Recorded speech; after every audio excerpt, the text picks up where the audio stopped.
Rien de tel pour commencer notre projet que se donner une petite inspiration. Ça se brosse pas bien, ça, par exemple, là. C'est un exercice juste pour les brasser. Bon. Bon, ben, ouais, mes anges sont pressés. Pense avant d'agir. Saisis chaque instant comme une opportunité de créer ta vie grâce au pouvoir de tes pensées. Ça, c'est vrai. Tout ce que tu penses, ça devient ta réalité. Pensez-y.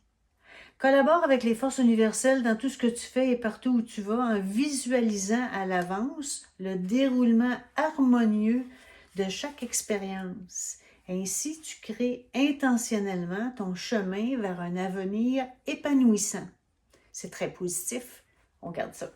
Aujourd'hui, je vais vous montrer comment faire un carré de 4.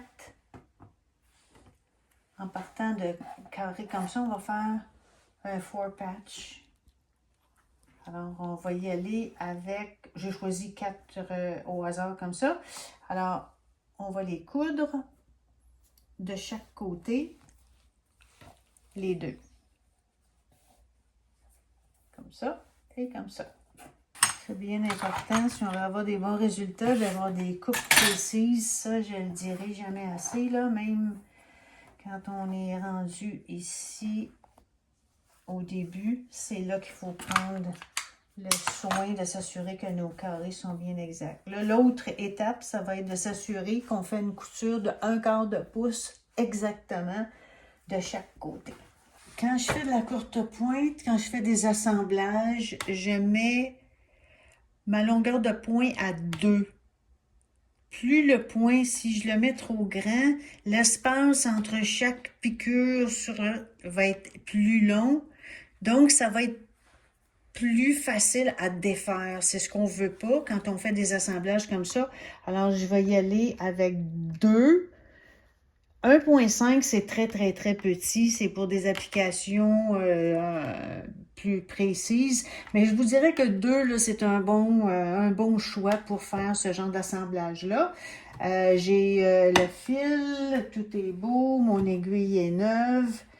On y va. Alors là, ici, c'est bien important de faire une couture de 1/4 de pouce. J'ai mis mon petit guide parce que ça, c'est ma plus vieille machine à coudre, puis j'ai pas un pied d'1/4 de pouce, mais au moins, on va pouvoir se guider sur ça.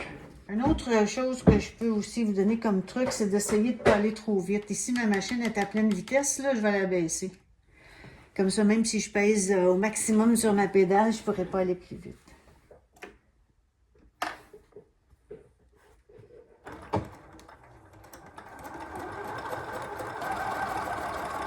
Alors, on a fait nos 2 carrés. Alors, ce qu'on veut ici, c'est les couper au centre. Donc, je mesure ici. Je sais que j'ai 5 pouces comme ça. Alors, je vais couper à 2,5.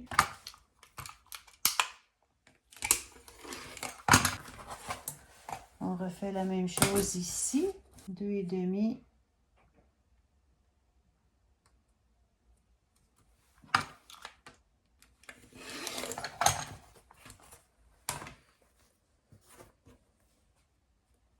Alors, ici, habituellement, on presse toujours. Moi, je vais le presser avec mes doigts. Vous pouvez le presser au fer, mais toujours bien de presser vers le côté foncé.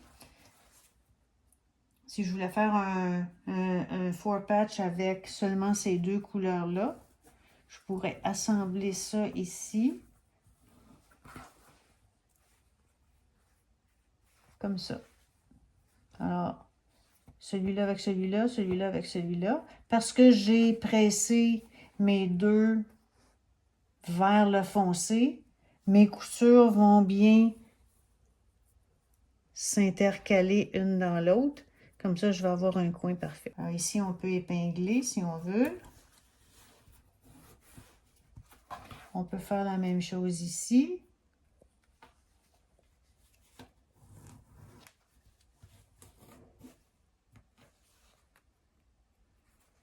On va presser du même côté. Ce qu'on peut faire aussi, On peut le faire comme je viens de vous montrer ici, comme ça. Mais ce qu'on peut faire, c'est prendre un comme ça avec un comme ça. Et là, on va avoir un carré comme ça. On aligne bien les coutures ici. On va aller faire nos coutures dans l'autre sens.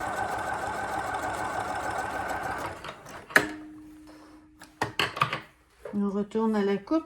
Ça, c'est un bel exercice que vous pouvez faire quand vous voulez pratiquer. Avant de faire une courte pointe, là, puis de tailler vos beaux tissus, là, prenez-vous des tissus, des restes ou des tissus plus ou moins importants pour vous, là. Puis là, encore une fois, je vais le couper à 2,5. Je vais aligner. C'est une belle chose là, ici que j'aimerais vous indiquer.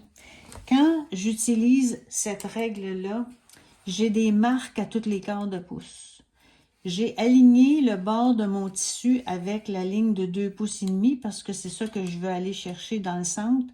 Mais ce qui est intéressant de voir aussi, c'est que quand j'aligne mon bord de tissu sur la largeur que j'ai besoin de couper, ben ma ligne de couture est complètement alignée sur mon quart de pouce. Ça veut dire que ma couture que j'ai faite est exactement à un quart de pouce.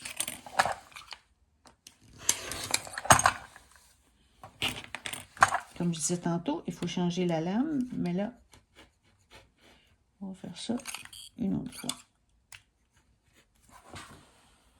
C'est dangereux quand on n'a pas une lame efficace. Bon, alors voilà. On a nos 4. Ce que ça fait, c'est on s'est assuré, quand on a épinglé tantôt, on s'est assuré que nos coins sont exactement au bon endroit. Alors là, vous avez 2 carrés avec vos couleurs. Là, il va s'agir de le retailler pour être sûr qu'il est bien carré. Alors ça, c'est un petit truc, comment en faire 2 à la fois. Alors ici, ce que je devrais avoir, c'est 4,5 par 4,5. J'ai un petit écart ici en haut. Là. Et voilà. Alors, on a un beau carré de 4,5 par 4,5. Alors ça peut vous servir là, quand vous faites des assemblages de courte pointe. L'important, c'est la précision du carré au départ. Ensuite, c'est la précision dans les largeurs de couture. S'assurer qu'on a bien un quart de pouce à chaque fois qu'on fait nos coutures. On aligne les coutures quand on refait le deuxième dans l'autre sens, là, quand on le fait dans l'autre sens.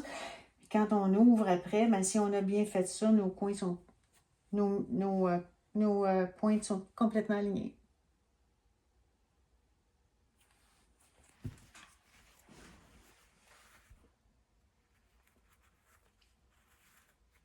Alors ça vous donne beaucoup de précision là, quand vous faites des carrés, de s'assurer que la largeur de la couture puis l'alignement des coutures quand on les change de côté, c'est toujours très important. Alors, vous avez appris ce truc-là.